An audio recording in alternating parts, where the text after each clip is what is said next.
أكثر من 46 مولود سوري جديد باسم الملك سلمان بن عبد العزيز، وأكثر من 36 مولودة باسم الدكتورة أشواق القحطاني. الترند يحرق سوريا عن بكرة أبيها.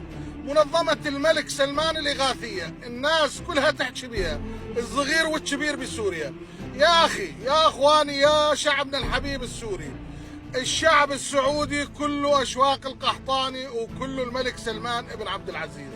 فيا أخوان الله يوفقكم، انتبهوا في حملة تشويه يعني عظيمة اتجاه المملكة واتجاه حكام المملكة. الإعلام الفارسي يحاول يضعف صورة المملكة قدام العرب والمسلمين. الإعلام الفارسي يحاول تشويه صورة حكام المملكة قدام الشعب السعودي وقدام الشعب المسلم العربي.